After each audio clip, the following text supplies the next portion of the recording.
You're listening to the Joyful Practice for Women Lawyers podcast, episode 143. Welcome to the Joyful Practice for Women Lawyers podcast. I'm your host, Paula Price, lawyer turned certified executive coach.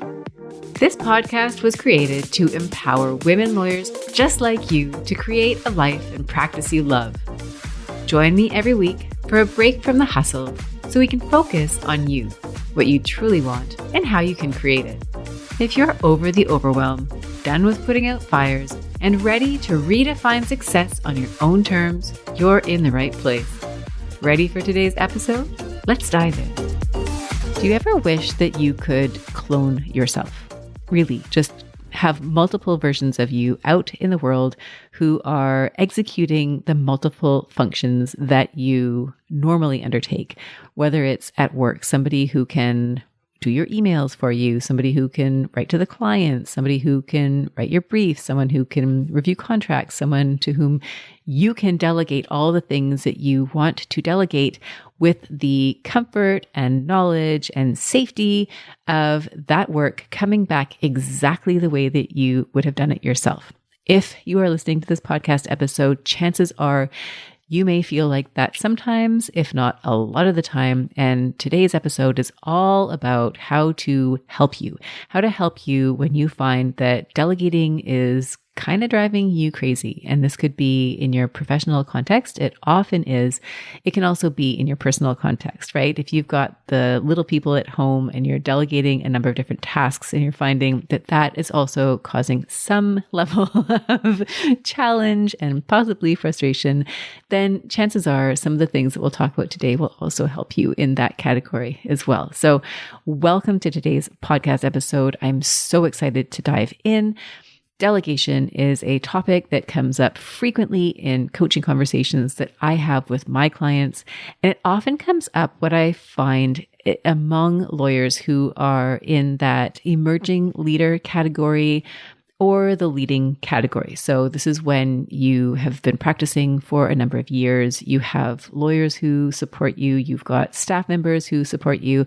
And what you're finding is that delegation is becoming really challenging. It's almost causing more problems, or it seems to cause more problems than it solves. And so we're going to dive deep into that today.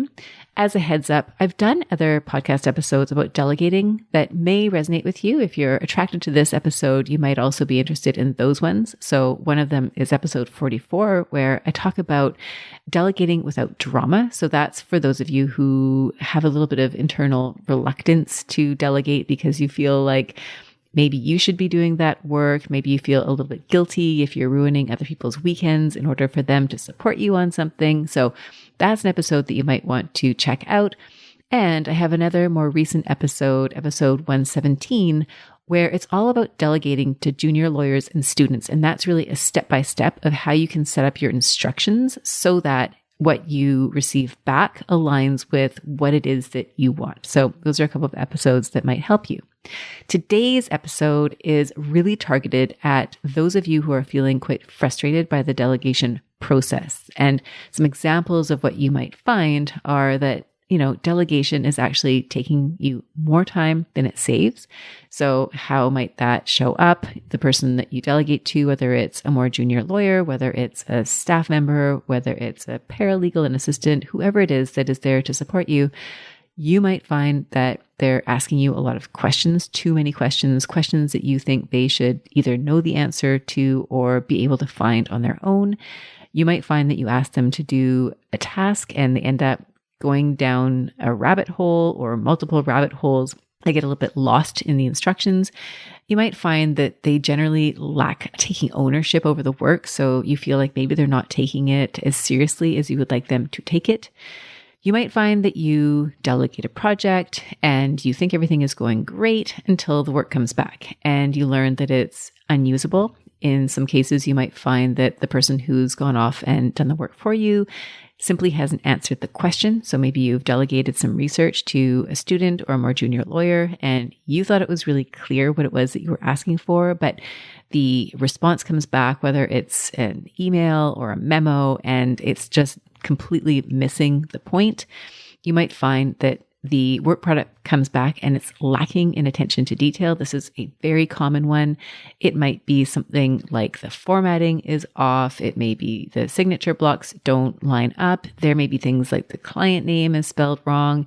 It might be an email that's gone out that contains typos. Maybe they've sent the email to the wrong person. And so you have that concern that they're simply not paying attention to the details. You might also find that there's too much detail, right? You might ask somebody to help you with something. It's a task that you think is relatively simple. You ask them maybe to summarize a few documents, summarize a few cases, get back to you with maybe some instructions about how you can file a certain document, whatever it happens to be.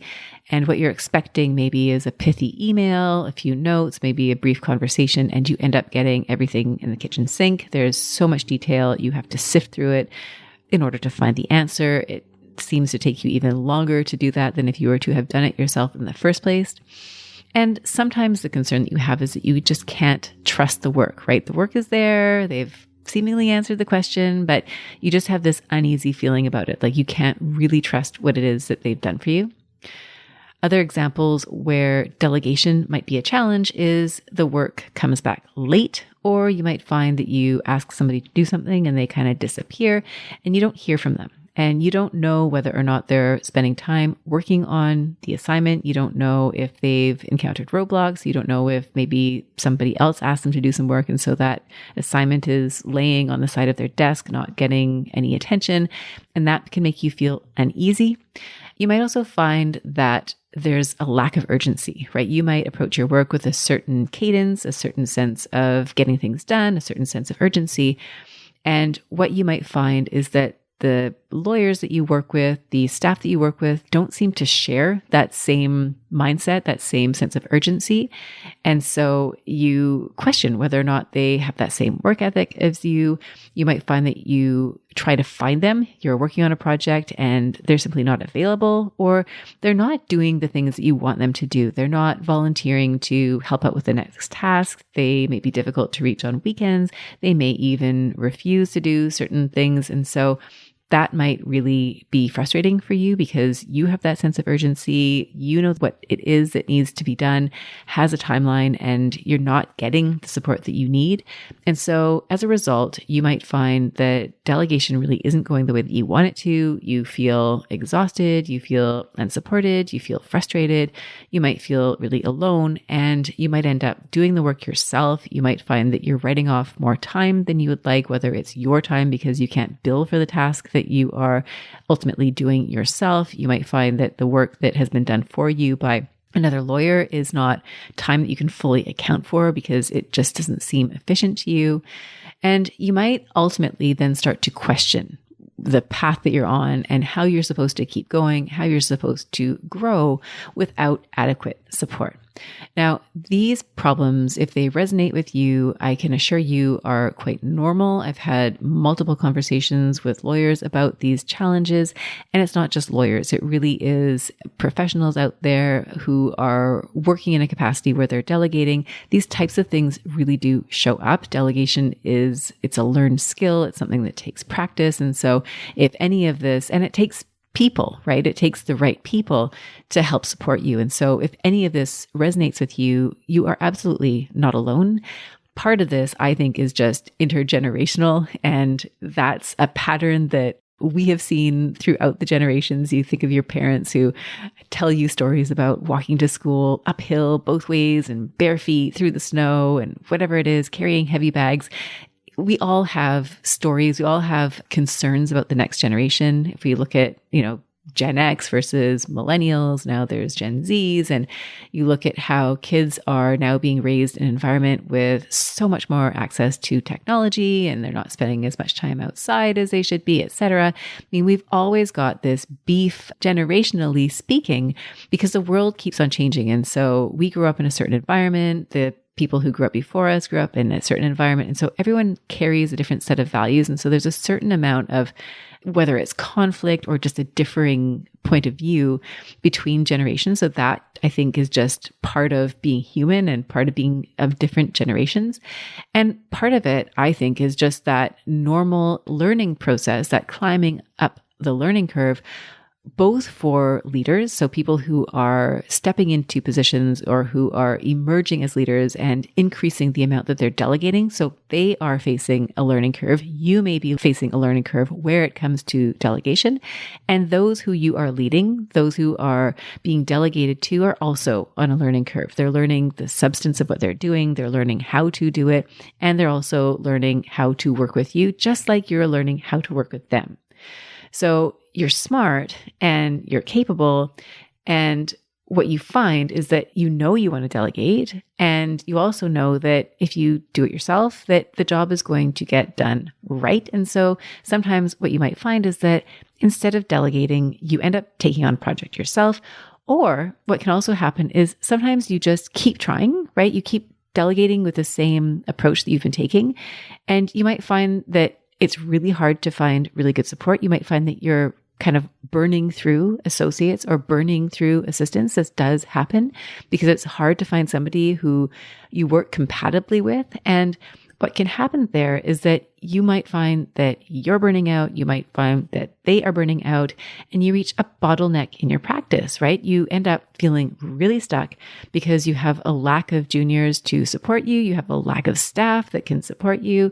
You might find that you increasingly feel frustrated. You increasingly feel isolated. And so you know that something needs to change, but you don't know exactly how that's going to come to be. So I'm glad you're here with me today because I'm going to offer you some ideas to get you unstuck, to get you delegating in a way that is more fruitful for you so that it stops being an exercise in frustration and hopefully starts to be an exercise that yields more fruit. So I'm going to approach this really from two perspectives. One is to take a step back and just look at delegation from the perspective, first of all, of what is in your control and what is outside of your control.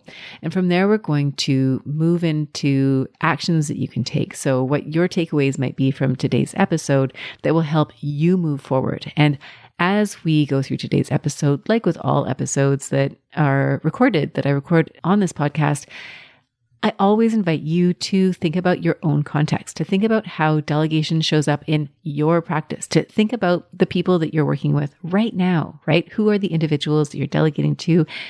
Imagine yourself in relationship with these people and how what we're talking about today is relevant to you and how you can apply what you're learning immediately when you get off this podcast, when you stop listening to this podcast. That is what is going to create the most value for you. So, starting out with the factors of delegation, what is within your control and what is outside of your control, we're going to look at three factors that are within your control. And these are where I think you can make a lot of progress in terms of improving your delegation experience. So the first is mindset.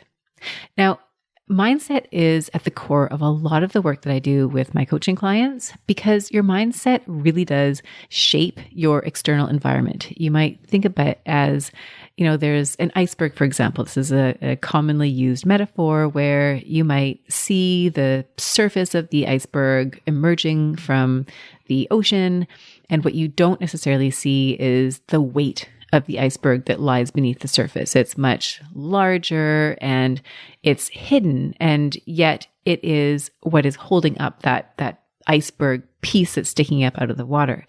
And what I would offer to you is that your mindset is really driving the results that you have and that you create in your external environment. So, for example, if you have certain beliefs about delegation, those are going to be reflected in the interactions that you have with others. So what are some examples? Well, you might have a no pain, no gain approach to your practice. You may have been raised in an environment where it was sink or swim, trial by fire, and you really needed to pull up your socks and figure things out on your own. And it was really stressful, and that in your mind might be the only way to learn, that the job of the person delegating is simply to give an instruction, doesn't really matter what kind of instruction, and to let that person figure it out for themselves. And you might anticipate that it should be painful and difficult for them. And so if that's your approach, then that might be how you work with your juniors, might be how you work with your staff, and that will create a certain result. You might expect that delegation is a frustrating process that is never going to give you what you want. So as a result of that belief, you might then feel frustrated when you go to delegate. You might feel doubtful. You might lack confidence in the person that you're delegating to. As a result of that, you might take certain actions with them. Maybe you don't adequately give them instructions. Maybe you are not available for them to come back with questions. And what you might find is that that person lives up to the expectation that you set for them, that they are not able to follow through on the instructions, that they're not able to deliver what you want. So your mindset is really powerful, and it's often unconscious. So the first thing that I would invite you to do is to raise your awareness about how you actually think and feel about delegation. And if what you find is that there's a really negative association, some really negative beliefs that you're holding, that you examine those beliefs more closely and consider adopting a different approach. Now, a different approach that you may consider adopting is one that might be more of a mentor mindset. And this is a mindset that can be really, really powerful, and it can shift the way that your relationships actually evolve with juniors. And it's one that I learned when I went to a mentorship training session, and it was a really great session. We ran through a number of different models and examples of how you can respond to junior lawyers when you are trying to mentor and train them. And one of the lawyers in that group talked about how she had received a number of mentorship awards at her organization. And so after the session, I asked her about that, and I was really curious to know, what is it that you think sets you apart and makes you such a great mentor? And what she told me was that when she has conversations with junior lawyers, particularly where she's dealing with a difficult situation, like they have made a mistake and she needs to address that mistake, she goes into those conversations with the end in mind. The end in mind that she is imagining is one where that lawyer continues to be a valued member of the organization, one who she is investing in as a training opportunity, as someone who she's trying to help to become a better lawyer.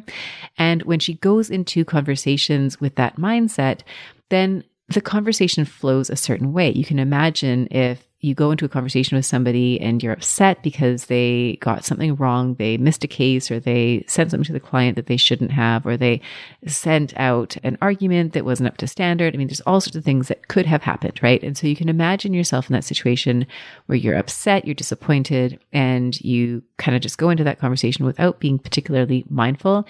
You might say things that you regret. You might not handle it the way that you want. You may not treat that person. You may not instruct that person in a way that allows them to improve next time.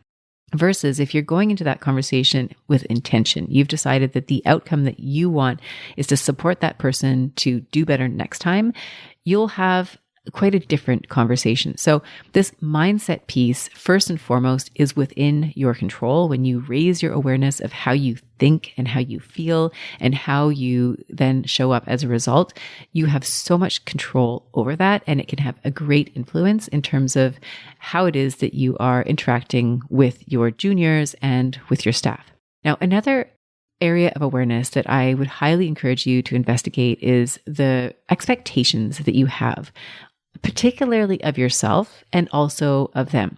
But start with you, because what I've noticed is that often when we have really high expectations of ourselves, when we treat ourselves in a way that is unkind, when we are, for example, setting unrealistic expectations for ourselves. Some examples of that might be planning way too much in any given day, expecting that you're going to accomplish all of those things, and then being upset with yourself when you don't, even though the initial plan was unrealistic. Maybe you take rejection really personally. Maybe you are a perfectionist, and if you don't do something perfectly, then you beat yourself up over it. So I'd invite you to think about the relationship that you have with yourself and the expectations you place on yourself and how you respond when you don't meet those expectations. Because if you're being really hard on yourself, chances are you're carrying that over to other people. You're maybe having that same expectation on them, and you're carrying that same disappointment when they are not performing. It might also be the opposite, right? You might have these really high expectations of yourself and then maybe really low expectations of others, which isn't particularly helpful either. If you set the bar really low for others and that's all you're expecting them to meet, then that can also create a different set of problems. So that was the first category, mindset, which is really thinking about how do you look at the experience of delegation. What are your beliefs about delegation? And is there room there for you to adopt a more positive mindset, a more productive mindset when it comes to delegation?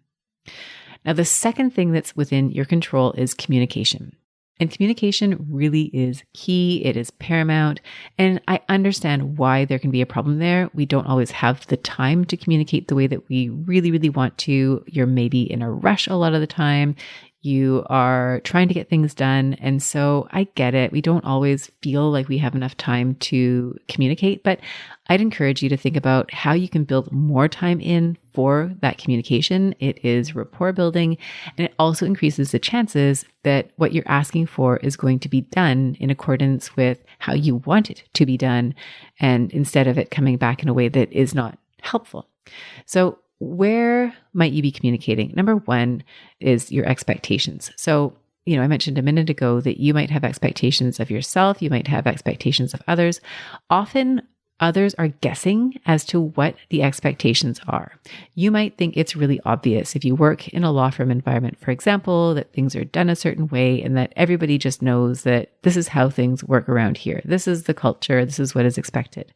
But I would invite you to reconsider that assumption and to make it really clear what your expectations are, especially if it's somebody that you've never worked with before or somebody who's really new to your organization.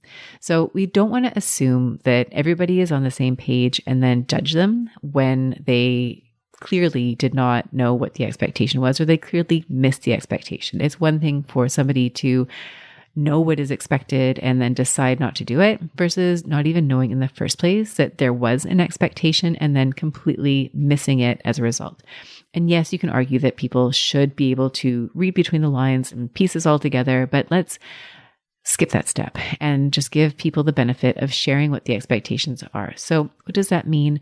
Well, let's say you're working on closing and you want a junior lawyer, you want your staff, you want whoever to be available to you during the evenings, on the weekends for a particular period of time. Maybe let them know that, this is a really time sensitive file. I'm expecting to get a number of emails in tonight. It's going to be around 10 o'clock that those emails are going to come in.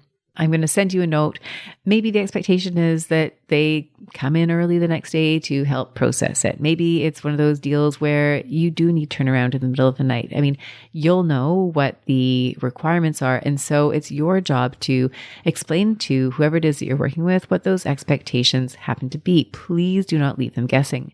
I mentioned the other week talking about billable hours, for example, that I always found it really helpful when there was a clear expectation set in terms of the billable hour requirement. When people said, don't worry about the billable hours or there is no billing target, I found that really confusing because does that mean there is no target? Is there still some sort of a target that you want me to reach? It's so much easier if you simply state what the expectation is.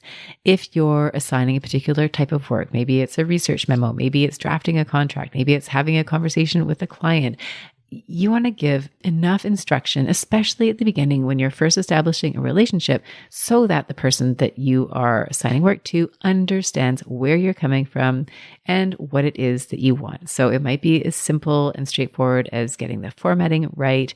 It might be explaining who is going to do what on a particular file. Again, I'd invite you to think about the expectations that you have when it comes to assigning work, the expectations that you have with particular items of work, and just to make sure that you're clearly communicating your expectations. Now, another area where communication is really important when it comes to delegation is instructions. And again, I would refer you back to the episode that I recorded about delegating to juniors and students. There's a whole framework there about how to delegate. So that might give you some ideas about what instructions can look like. But again, here, what you want is to make it crystal clear what it is that you are asking for. And one tip, I think I mentioned this in the podcast episode, but Starbucks does a really great job of this, right? When you ask for your double espresso macchiato with whole milk and extra foam, yes, that is my current drink order at Starbucks, and somebody repeats that back to you, the person behind the cashier, I suppose, repeats that back to you, you feel that sense of security. You know that they have heard the order. You know that they have understood the order. That's great. That's where you want to be. Another area where communication is key which is counterintuitive, not always obvious when you're thinking about delegation, is what I'll refer to as glue conversations. Glue, these sticky conversations that create rapport. They are not necessarily there to instruct somebody or give them specific details about what you want.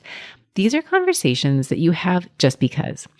These conversations are maybe if you're working in a physical space with somebody and you pass by in the hallway and you say hello to them and ask how their weekend was, or, oh, I noticed that you're drinking decaffeinated coffee or whatever it happens to be. Maybe that's not the best opening line, but you get what I'm saying here, right? Conversations that you have with others that just acknowledge them as a human being, that show that you're interested in them, that show that you are human too. Those conversations go a really long way toward establishing rapport. Now, if you don't work in the same office, then you might consider having weekly check-ins. Now, this applies actually whether or not you do work in the same office. I find it really helpful to have a weekly check-in call. I was working on a contract last year where I was working really closely with a wonderful assistant. And so every Tuesday at 2:00, we had a meeting. Now, yes, sometimes there would be a schedule interruption. And so maybe we had to move our time to a different time of day. Maybe we moved it up in the day. Maybe we moved it a bit later. Maybe we had to move it to a different day of the week, but there was a standing weekly meeting. And sometimes that meeting was 15 minutes long. Sometimes it was an hour long. But that meeting, and for you, those meetings are so valuable because number one, they give you time. You know that every week you're going to have an opportunity to check in, whether it's your assistant, whether it's a lawyer that you're working with on multiple files. You both know that there's this window where you can deal with anything that is important and not urgent, right? You just put it on your list and you bring that list with you to your meeting, and then you have a chance to talk about it.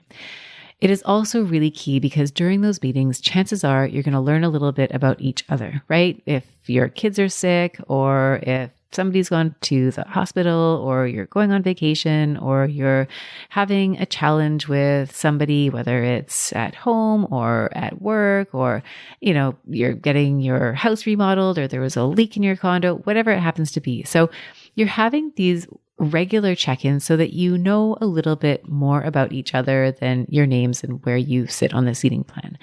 And that goes so far because it helps to build that relationship where that person now feels more comfortable with you. They know that they can have a conversation with you. When something comes up, they can talk to you about it. And this leads to the fourth part of what I think is important when it comes to communication.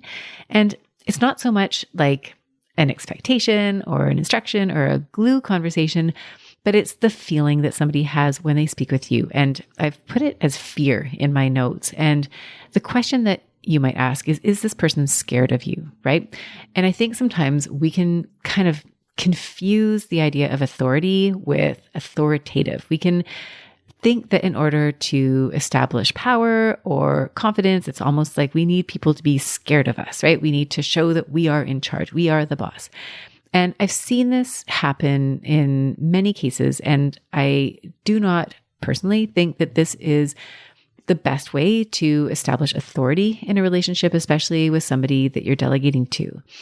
And I have an example that I'd like to share that has very little to do with the practice of law. It's actually an example from when I was a kid. My parents had this giant king bed, and I used to love jumping on the bed. This is probably around 5 years old, because I know in kindergarten I had a couple of mishaps.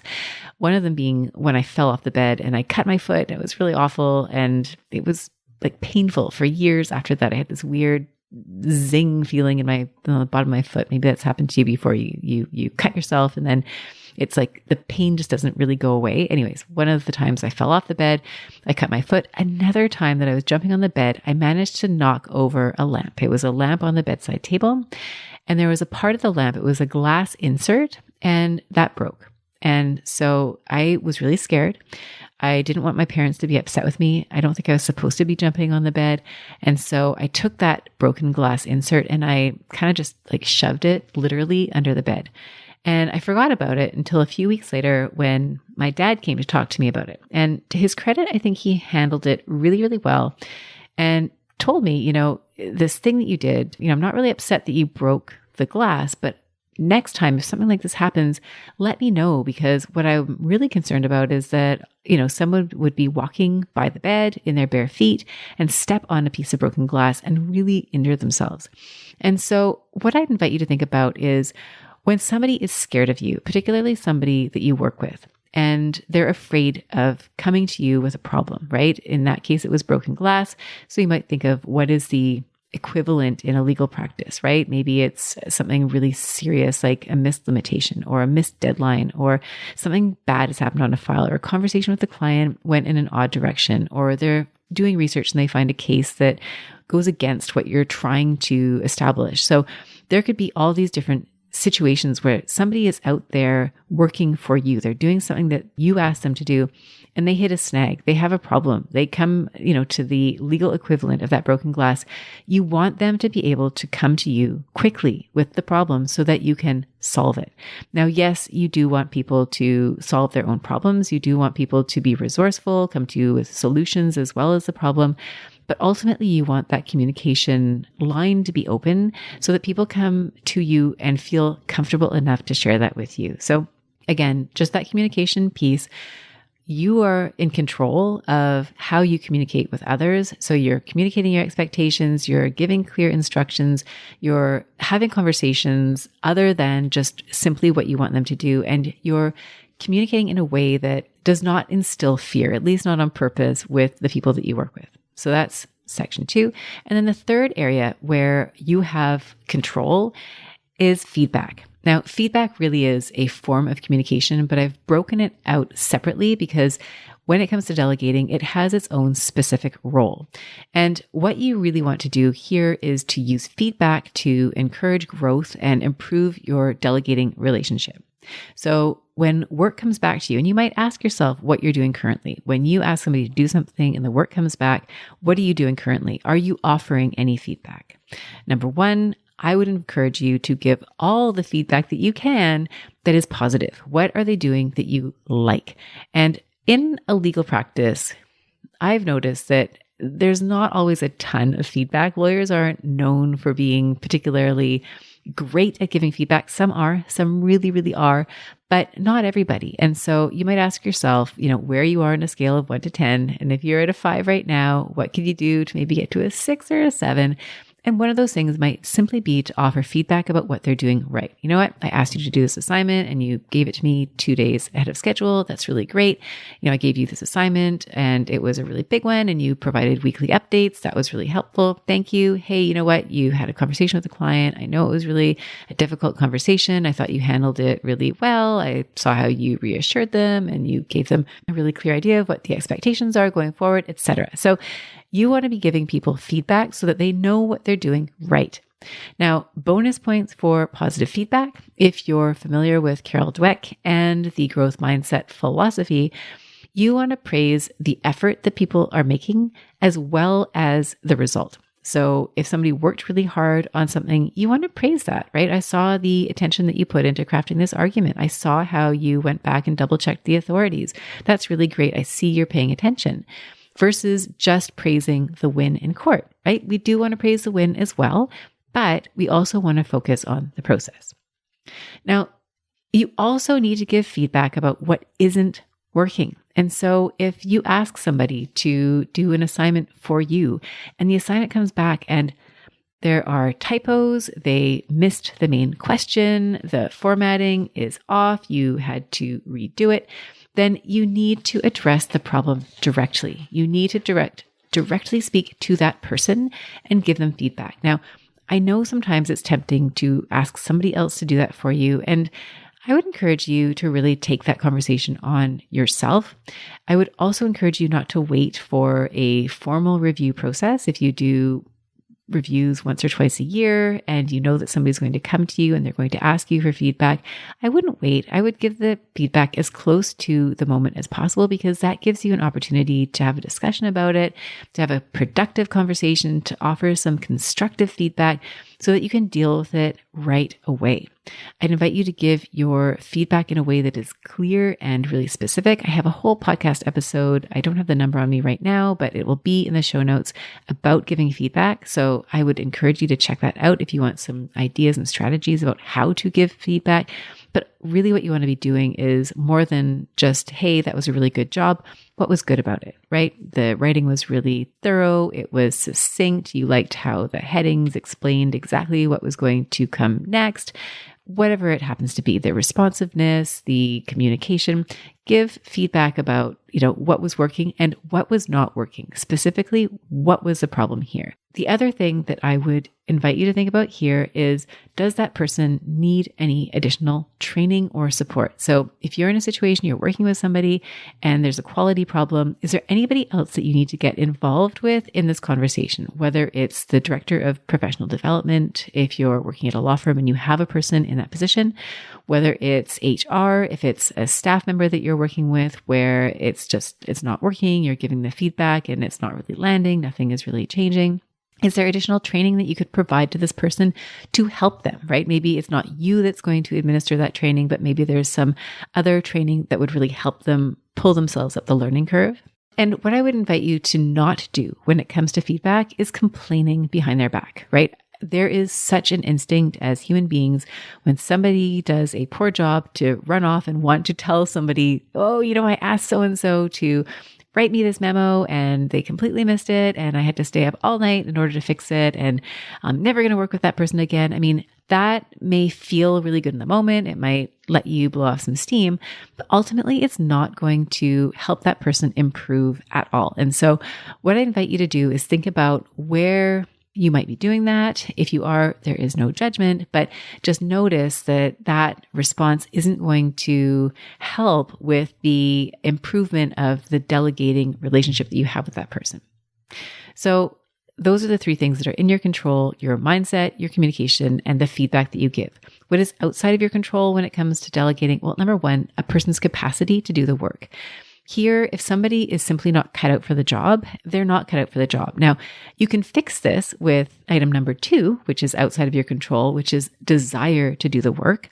So for some people, they may initially lack capacity, but they're so motivated and they're so driven and they want it so bad that they are going to push themselves and they are going to learn how to do something, even though maybe they're not the smartest, maybe they're not the most experienced, but they're going to figure it out because they care.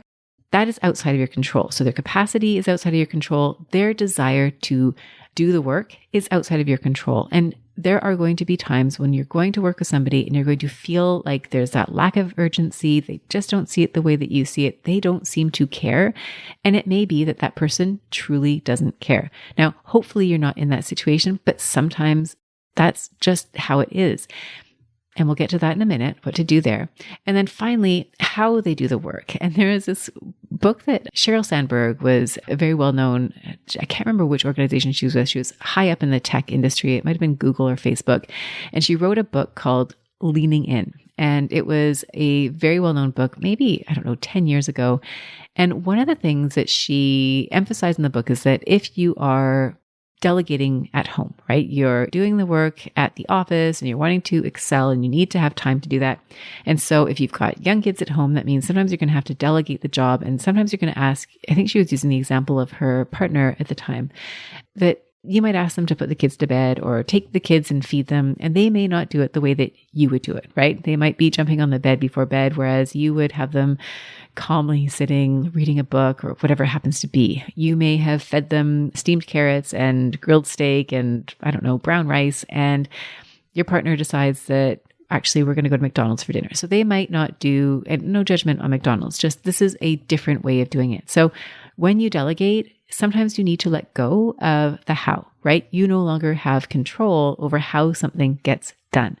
So I would invite you to think of these factors as being outside of your control, because then you will not expend your energy trying to change that, right? If somebody just doesn't want to do the work, then that's outside of your control. There's nothing that you can do about that.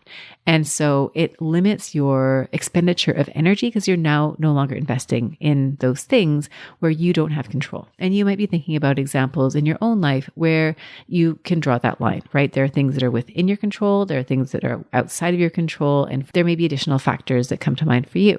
So we've talked about what's in your control, what's outside of your control. Now, what can you do about it? What are some takeaways?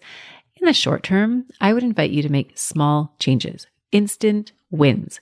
You may have something that you're delegating today. I'd invite you to think about your mindset, your expectations. I'd invite you to think about the way that you're communicating, the feedback that you're going to give, and just start making small changes right away. Maybe there's one person that you want to start with. Maybe there's one project that you want to start with, but just start making changes. And every day, make another small change and keep going with that. Another thing that I'd invite you to do in terms of a short-term change is if you do find yourself complaining, you are expending a lot of energy doing that. And so can you take that same energy and rechannel it in a direction that may be more productive? So maybe that's channeling that energy into a conversation that you're having where you're giving feedback or you're setting expectations. So just think about the short-term things that you can do when you stop listening to today's podcast to improve the delegation situation that you're in. In the medium term, I would invite you to model and practice the kind of leadership that you want to embody. So you might do a mental checklist of all the leaders that have led you, right? The strategies that you were brought up under. And chances are there are some strategies that you love, right? That felt really good to you. Maybe it was encouragement, giving you freedom and space to run your own, whatever it happened to be. Maybe it's that confidence in you, having faith in you, challenging you, whatever that happens to be. Those might be things that you then adopt in turn and apply in the relationship that you have with others to whom you are delegating. Now, equally, there might be aspects of leadership that you didn't like. Maybe it was judgment. Maybe it was people who were sort of stonewalled you. Maybe you did something and maybe they didn't like the work that you did, so they would stop giving you work for a while. Maybe they were overtly, maybe quite harsh with you. And so you might think about things that you didn't like and that you do not want to bring forward as your style of leadership. I would also invite you to think about how you want to model your behavior. So when you're thinking about mindset, what kind of a mindset do you want to adopt? Do you want to model to others? How do you want to communicate? How do you want to show up in those conversations? How do you want to deliver feedback? And when it comes to practice, when it comes to modeling, I'd invite you to continue to delegate as much as you can. So as much as you might be tempted to not do it because it is difficult, because it takes time to train, because it takes time to explain, I would encourage you to keep practicing. And then over the long term, so some of the bigger things that might need to shift is when it comes to hiring. When you're looking at the team that you want to build to support you, think about how you're doing the hiring. You might want to think about hiring based on shared work ethic and shared vision and shared values, more so sometimes than actual skills or experience, right? That might be more important to you because that person would then be trainable to work with you in a way that is more compatible. You may also be thinking about how to train individuals. What kind of processes and systems can you start putting into place to make it easier to delegate? You might think about who else you may need to involve in the process. So if you're working at an organization that has an HR department, then maybe you're bringing HR into the mix. If you're a solo practitioner, that might look a little bit different. But you want to think about who else can help you when it comes to training and elevating those to whom you delegate.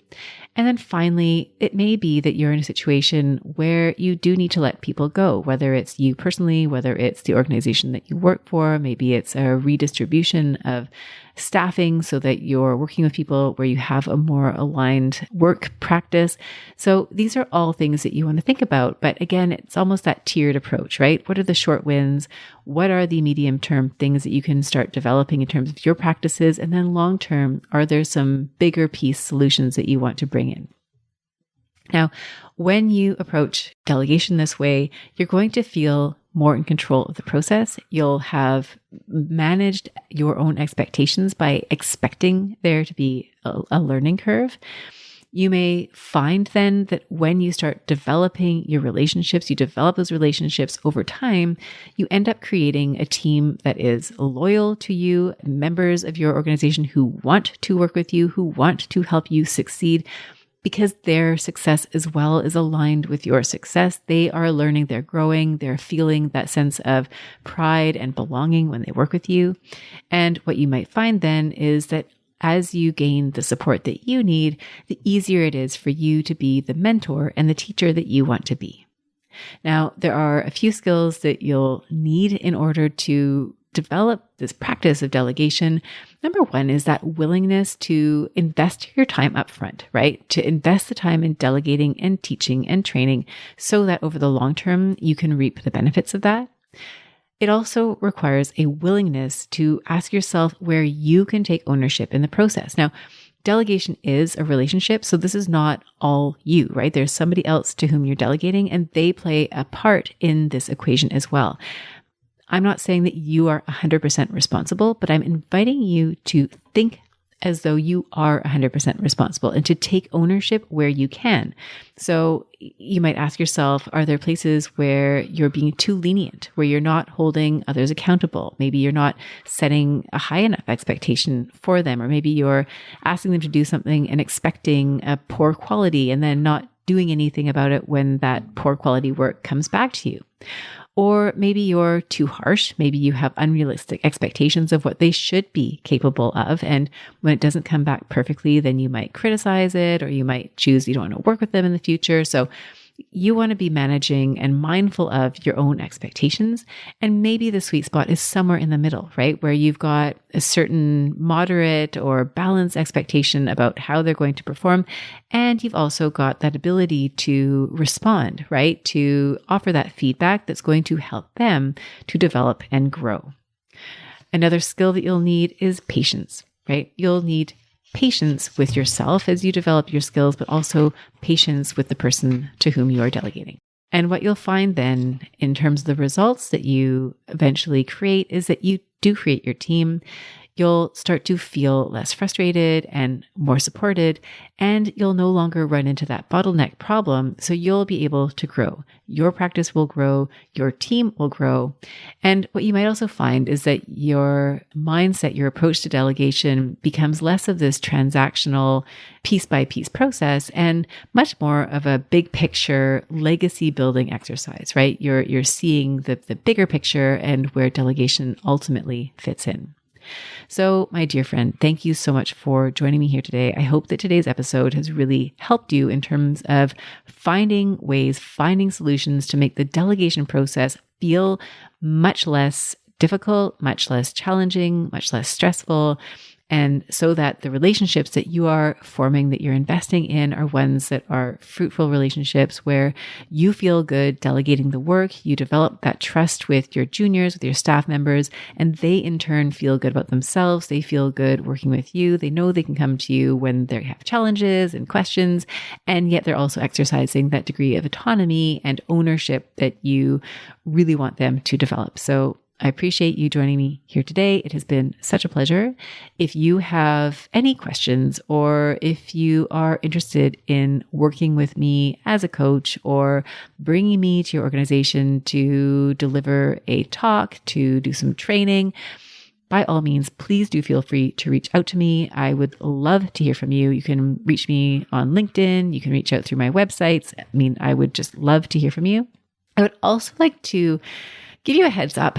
I'm thinking about creating another program that would be a group program, in particular for leaders. Very likely it'll be for women leaders. And so if that is something that is of interest to you, then please do reach out to me. I've got some ideas about how I'm going to put that together, what it's going to look like, and what I have in mind for leadership. And if you've got an interest in that as well, then please do let me know. I think it's something that we need and something that I'm really excited to put on my plate for this calendar year, 2024. So it's been a pleasure. I'm so glad you joined me here this week, and I look forward to reconnecting with you again next week. Bye for now. If you enjoyed today's show and don't want to miss an episode, subscribe and follow the show wherever you listen to your podcasts. If you haven't already, please leave a rating and review. Your feedback will help me create a podcast that's tailored to your needs and goes straight to the heart of what matters to you. For instructions on how to subscribe, rate, and review the podcast, visit www.thejoyfulpractice.com/podcast launch. See you next time.